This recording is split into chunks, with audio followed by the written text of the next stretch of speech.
राजनपुर में शदीद बारिश, नशेबी इलाके ज़ेर-ए-आब, सड़कों और गलियों में कई फुट पानी जमा। कोटअद्दू और कमालिया में भी सुबह सवेरे बारिश हुई। कोहलू शहर और गिद्दोनवा में गरज चमक के साथ मूसलाधार बारिश हुई है। बारिश से नशेबी इलाके ज़ेर-ए-आब आ गए हैं और नदी नालों में तुग़यानी है। इतवार को मरी, मियांवाली, अटक, झंग, जनूबी वजीरस्तान और सबात में बादल बरसे।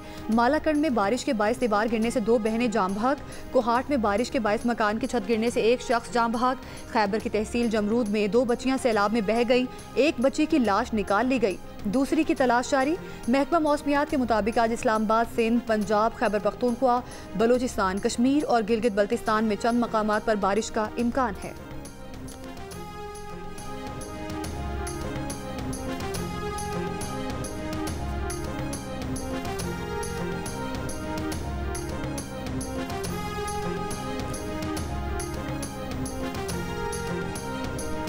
सारे को सैलाब आ गए, सब अम्बाल मवेशी कड्ढी हुए बजा दे पके थे। बस हूँ इतने जलील थी गए, मकसद उतार आ गए हैं, बस मसे हुए मैं मखलूक काट न सकूँ। दरिया सिंध में तोंसा बैराज पर दरमियाने दर्जे का सैलाब, गुड्डू और सखर बैराजेस पर निचले दर्जे का सैलाब।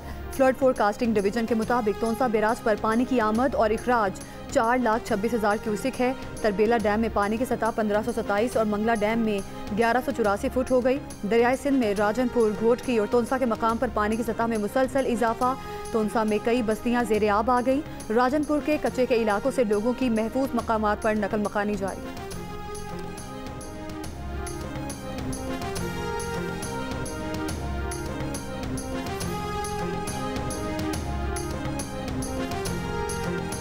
पाकिस्तान में IMF के नुमाइंदे माहिर बैंकी ने कहा कि पाकिस्तान में इक़्तिसादी इस्तेहकाम की रफ्तार हौसला अफजा है। EFF के तहत पाकिस्तान की कारकर्दगी मजबूत, साख्ती इस्लाहात मईशत की पायदारी के लिए नागुज़ीर है। माहौलियाती इस्लाहात में पाकिस्तान की पेशरफ्त काबिल सताइश है। IMF extended fund facility programme के तहत पाकिस्तान की कारकर्दगी ताहाल मजबूत रही है। मई में एग्जीक्यूटिव बोर्ड की जानिब से पहले जायजे की कामयाब तकमील एक अहम संग मील थी। बैरूनी चैलेंजेस बददस्तूर मौजूद हैं, तहम इब्तदाई पॉलिसी इकदामात ने मैक्रो इकॉनमिक इस्तेहकाम की बहाली और सरमायाकारों के एतमाद की बहाली में मदद दी है। मशरक़ वस्ता, शिमाली अफ्रीका और पाकिस्तान में मुआशी तरक्की 2025 और इसके बाद मजीद मुस्तहकम होने की तवक्को है।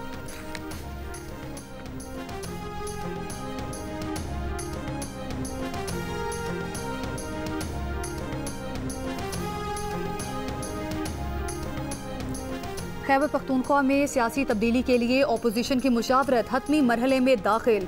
गवर्नर फैसल करीम कुंडी, अमीर मकाम और परवेज खटक की गैर रस्मी सियासी मुशावरत। ज़राए के मुताबिक मौलाना फजलुर रहमान भी मुशावरत में शामिल हुए। मुलाकात परवेज खटक की रिहाइशगाह पर उनकी हमशीरा के इंतकाल पर ताज़ियत के बाद हुई। फैसल करीम कुंडी से अमीर मकाम की गवर्नर हाउस में भी मुलाकात हुई। गवर्नर हाउस खैबर पख्तूनख्वा में अपोजिशन मेंबरान असम्बली की जल्द मुमकिना बड़ी बैठक का फैसला। अपोजिशन क़यादत ने सेनेट इंतखाबात मिलकर लड़ने का असूली फैसला कर लिया। सेनेट इंतखाबात के फौरी बाद वज़ीर आला के खिलाफ तहरीक अदम एतमाद लाने के लिए मुशावरत।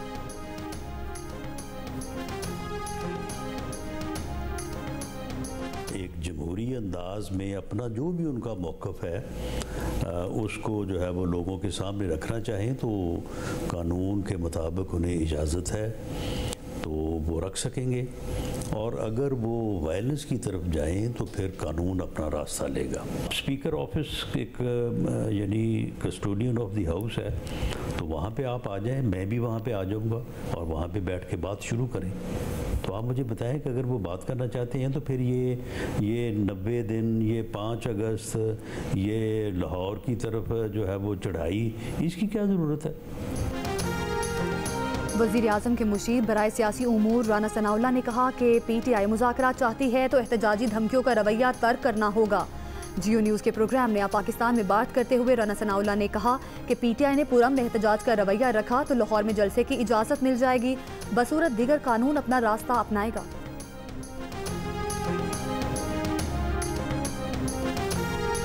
हमारी ये गुजारिश है कि इस निज़ाम के अंदर जो भी बेनिफिशरी हैं और जो इस निज़ाम को इस वक्त हाईजैक करके चला रहे हैं वो प्रॉपर तरीके से बैठे। आप दलाइल से साबित कर दें कि मैंने मुल्क के खिलाफ साजिश की है, मुझे इस चौक पे लटका दें। आप जिसकी गलती है वो अपनी गलती मानेगा, जिसकी गलती है साबित हो बिल्कुल सज़ा हमें देते हैं, हम सज़ा के लिए तैयार हैं। लेकिन अगर सज़ा पे बात आएगी तो फिर हर गलती वाले को सज़ा दी जाएगी। जिसे जब भी की है गलती 5 अगस्त का बता दिया भाई। इमरान खान ने कहा कि तहरीक को दोबारा शुरू करें मुहर्रम के बाद, 5 अगस्त तक पीक पे लेके जाएं। उस पे हमने काम शुरू कर दिया है। मैंने जो 90 दिन की बात की है वो मैंने अपने आप को, अपनी पार्टी को एक डेडलाइन दी है कि भाई इसके बाद सियासत, रियासत और अपने मुस्तकबिल का हमने फैसला करना है कि अगर ऐसा नहीं चलेगा बस दैट्स इट। बानी पीटीआई ने कहा है कि बातचीत फैसला साजों से होगी जिनके पास इख्तियार है। वज़ीर आला खैबर पख्तूनख्वा अली अमीन गंडापुर की बैक वक्त मुज़ाकरात की पेशकश और 5 अगस्त को एहतजाज की कॉल। कहा 90 दिन में तहरीक आर या पार कर लेंगे। लाहौर में सहाफ़ियों से गुफ्तगू में कहा कि सिस्टम के बेनिफिशरीज और हाई जैकर्स बैठ कर बात करें, दलाइल से बात करें कि मुल्क के खिलाफ साजिश किसने की। कुछ साबित हो तो सजा सिर्फ पीटीआई नहीं, गलती करने वाले हर फरीक को मिले। 5 अगस्त की कॉल से मुतालिक सवाल पर कहा बानी पीटीआई की कॉल पर काम शुरू कर दिया है। 5 अगस्त को एहतजाज को उरूज पर ले जाएंगे। 90 दिन के बाद हमने फैसला करना है कि ऐसे नहीं चलेगा। मौलाना फजलुर रहमान को फॉर्म 47 का MNA करार देते हुए अली अमीन ने डेरा इस्माइल खान में अपने भाई से कौमी असम्बली का इलेक्शन लड़ने का चैलेंज दिया।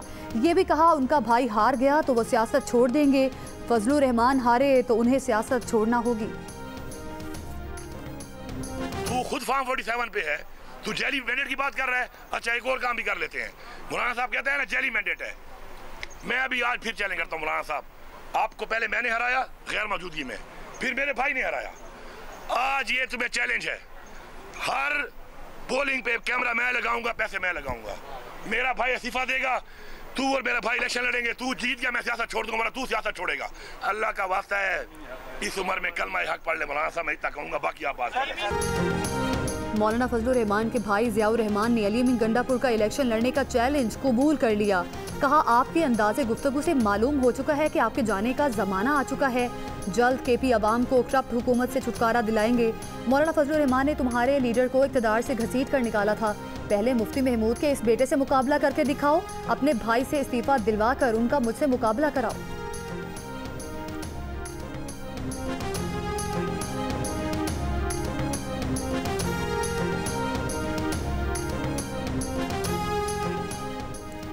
क्या एहतजाज पर पीटीआई में इख्तलाफात हैं? पीटीआई पंजाब की चीफ ऑर्गेनाइजर आलिया हमजा के बयान ने सवालात उठाकर रख दिए।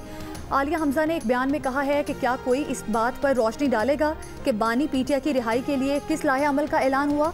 उन्होंने ये भी पूछा कि पीटीआई की एहतजाजी तहरीक कहाँ से और कैसे चलेगी। आलिया हमजा ने मजीद पूछा कि 5 अगस्त की एहतजाज की कॉल के मुकाबले में 90 दिन का प्लान कहाँ से आया है।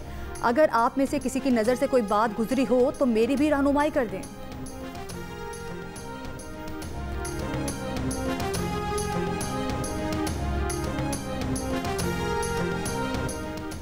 वज़ीर मुमलिकत बराए दाखिला तलाल चौधरी ने कहा है कि पीटीआई को मुज़ाकरात के लिए स्पीकर की मेज़ पर आना होगा। इस्टेब्लिशमेंट किसी सियासी अमल में नहीं आना चाहती। पीटीआई वाले दिन में भड़के मारते और शाम में पिछले दरवाजे से आकर मिन्नतें करते हैं। वज़ीर इत्तलात पंजाब अस्मा बुखारी बोली, अली अमीन वज़ीर आला की तरह आए तो खैर मकदम करेंगे, क्लाशनकोफ लहराते हुए तो इसकी इजाज़त नहीं मिलेगी। अली अमीन गंडापुर मुतालियाती दौरे पर पंजाब आएँ, उन्हें दिखाएंगे और सिखाएंगे तालीम और सेहत के शोबे में किस तरह काम करते हैं, तरक्याती मंसूबे कैसे मुकम्मल होते हैं, सूबे के अवाम की खिदमत कैसे की जाती है।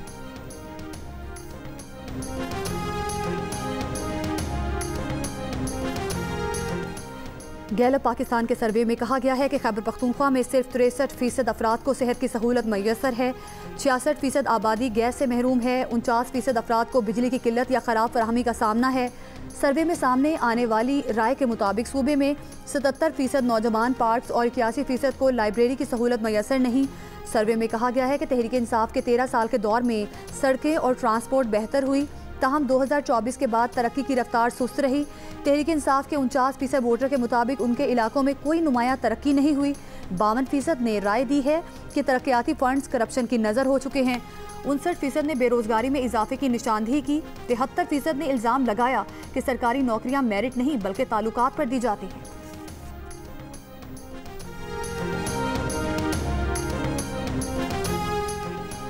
नायब वज़ीर आज़म इसहाक डार से अक़वाम मुत्तहिदा के सेक्रेटरी जनरल का टेलीफोनिक राब्ता।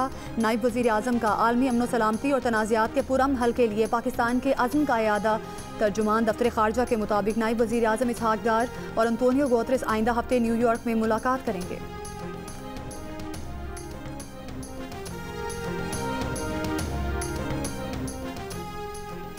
शंघाई ताउन तंजीम का इजलास चीन के शहर तियानजिन में शुरू होगा। नायब वज़ीर आज़म और वज़ीर ख़ारिजा इसहाक डार इस इजलास में पाकिस्तानी वफ़द की क़यादत करेंगे।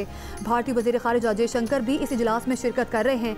तर्जुमान दफ्तर ख़ारिजा के मुताबिक इजलास की साइड लाइन पर इसहाक डार की SCO के रुकन मुल्कों के वज़राए ख़ारिजा से 2 तरफ़ा मुलाकातें भी होंगी।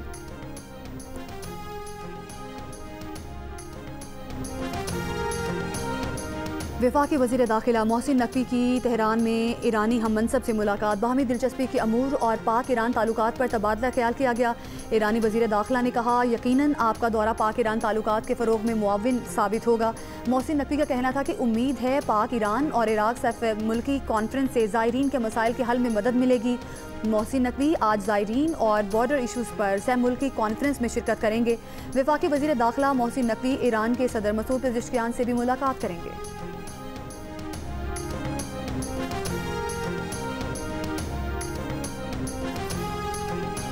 फ्रांसीसी सदर मैक्रोन ने फ्रांस के दिफाई अखराजात बढ़ाने के मंसूबे का ऐलान कर दिया। सदर मैक्रोन ने तयशुदा 2030 के मंसूबे से 3 साल कबल ही 2027 तक दिफाई अखराजात दुगने करने के अज़्म का इजहार किया। कहा 2017 में फ़ौजी बजट 32 अरब यूरो था, जो 2027 तक बढ़ाकर 64 अरब यूरो कर दिया जाएगा। सदर मैक्रोन ने आलमी मंजरनामे को बयान करते हुए दिफाई अखराजात बढ़ाने की ज़रूरत पर जोर दिया। सदर मैक्रोन ने आलमी मंजरनामे में पाकिस्तान भारत जंग का भी जिक्र किया। पाक भारत जंग को हालिया दिहाइयों की सबसे शदीद फ़ज़ाई लड़ाइयों में शामिल किया। सदर मैक्रोन का कहना था कि गुज़श्ता चंद महीनों में हमने ईरान पर बमबारी, भारत और पाकिस्तान के दरमियान झड़पें देखी, जिनमें हालिया दिहाइयों की शायद सबसे शदीद फ़ज़ाई लड़ाई शामिल है। यूक्रेन जंग समेत बड़े तनाज़ात के फैलाव का मुशाहिदा किया। दुनिया में आज़ाद रहने के लिए आपका ताकतवर होना ज़रूरी है और इसके लिए कौम को मजबूत होना पड़ेगा।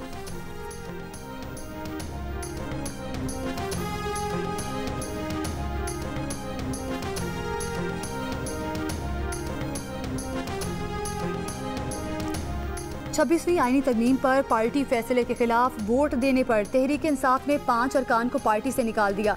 निकाले गए अरकान में औरंगजेब खान खिची, मोहम्मद इलियास चौधरी, मुबारक ज़ेब, उसामा अली और ज़हूर हुसैन कुरैशी शामिल हैं। चेयरमैन PTI बैरिस्टर गौहर ने पांचों अरकान को पार्टी से निकालने का नोटिफिकेशन जारी कर दिया। मुबारक ज़ेब PTI के नामजद उम्मीदवार को हरा कर बतौर आज़ाद उम्मीदवार कौमी असम्बली में पहुंचे थे, उन्हें भी निकाल दिया। PTI के 26 अरकान की मुअत्तली रेफरेंस पर हुकूमत और अपोजिशन कमेटी का इजलास मीडिया से गुफ्तगू करते हुए अपोजिशन लीडर मलिक अहमद बछर ने कहा कि हमारी मीटिंग्स जारी हैं, हमारा अभी किसी निकलने पर इतफाक नहीं हुआ, कोई डेडलॉक नहीं है, बातचीत जारी रहेगी, आइंदा कुछ रोज़ में दोबारा मुलाकात होगी। वज़ीर पार्लिमानी अमूर मुज्तबा शुजाउर रहमान ने कहा कि अभी चीज़ें फाइनलाइज नहीं हुई हैं, हमारी मज़ीद 1 या 2 मुलाकातें होंगी जिसमें चीज़ें फाइनलाइज होंगी। हम उन लोगों को डी-सीट नहीं कराना चाहते, अपोजिशन अरकान की नाअहली के हक में नहीं। जो फैसला यहाँ होगा इसकी झलक आपको कौमी असम्बली और बाकी असम्बलीज में भी नजर आएगी। सवात में नामालूम अफराद की फायरिंग से खातून समेत 2 अफराद कत्ल होने वालों में पुलिस एहलकार भी शामिल।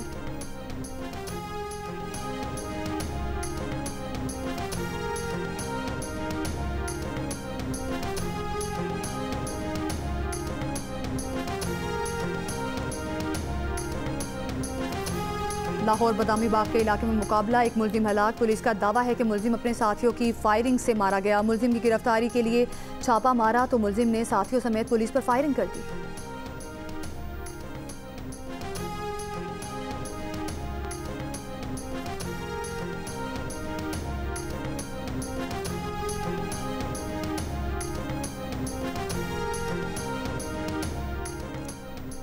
मुजफ्फरगढ़ अलीपुर में कच्चे के डाकुओं की जानिब से 200 मवेशी चोरी करने का मामला। पुलिस ने 6 रोज़ के ऑपरेशन के बाद डाकुओं के ठिकानों से 2 भैंसें बरामद करके मालिकान के हवाले कर दी। कहा बाकी मवेशी भी जल्द बरामद कर लिए जाएं।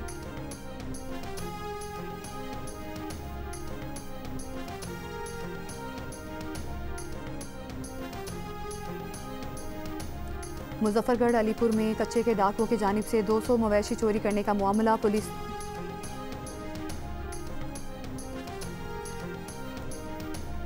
रहीम यार खान में 7 साल का बच्चा।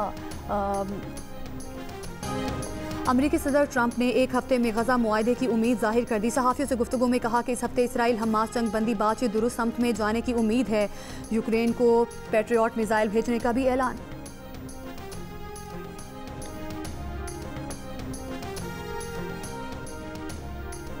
गजा पर इसराइली फौज के वहशियाना हमले जारी, मजीद 95 फलस्तीनी शहीद। कतर में एक हफ्ते से जारी इसराइल हमास बिलवास्ता मुज़ाकरात में कोई पेशरफ्त न हो सकी। ईरान के खिलाफ इसराइली हमलों में ईरानी सदर मसूद पेज़ेश्कियान मामूली जख्मी हुए थे। ईरानी खबर एजेंसी के मुताबिक 16 जून की दोपहर महफूज सरकारी पनाहगाह के निचले हिस्से में इजलास किया जा रहा था। इसराइल ने इमारत पर 6 मिसाइल दागे। इमारत से इनखला के दौरान सदर पेज़ेश्कियान और दीगर ईरानी हुक्काम को टांगों में मामूली चोटें आईं।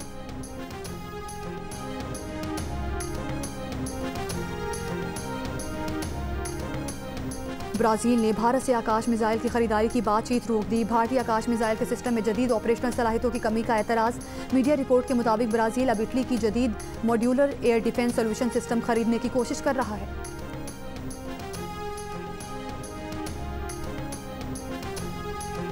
भारतीय वज़ीर आज़म नरेंद्र मोदी को हिंदी को निसाब तालीम में शामिल करने की कोशिश पर मुख्तलिफ रियासतों की जानिब से मुज़ाहमत का सामना। अमरीकी अखबार न्यूयॉर्क टाइम्स की रिपोर्ट के मुताबिक शिमाली भारत में बोली जाने वाली ज़बान ज़बरदस्ती जनूबी और जनूब मशरक़ी रियासतों में नाफिज करने की मोदी की कोशिश के खिलाफ एहतजाज का सिलसिला शुरू हो चुका। रियासत महाराष्ट्र हिंदी को स्कूलों के निसाब में शामिल करने की पॉलिसी तर्क कर चुकी है। तमिलनाडु मोदी सरकार के इस फैसले के खिलाफ अदालत से रुजू कर चुका है। अखबार के मुताबिक मोदी की हिंदी को ज़बरदस्ती नाफिज करने की कोशिश मकामी ज़बानों और उनकी सकाफत के लिए खतरा है।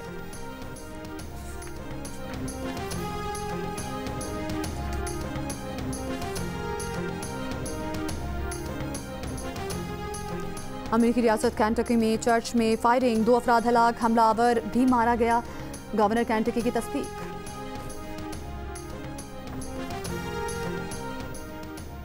लंदन के साउथ एंड एयरपोर्ट पर तमाम फ़्लाइट्स मनसूख कर दी गईं। साउथ एंड एयरपोर्ट पर फ़्लाइट ऑपरेशन गैर मुअय्यना मुद्दत तक बंद रहेगा। साउथ एंड एयरपोर्ट पर छोटा तैयारा हादसे का शिकार होकर तबाह हो गया था। सोशल मीडिया पर पोस्ट होने वाली फुटेज में स्याह धुआं उठता देखा जा सकता है।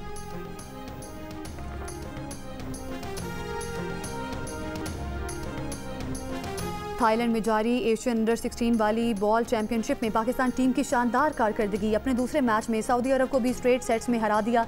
दूसरे मरहले में जगह बना ली। पाकिस्तान टीम ग्रुप का आखिरी मैच आज चाइनीज ताइपे के खिलाफ खेलेगी।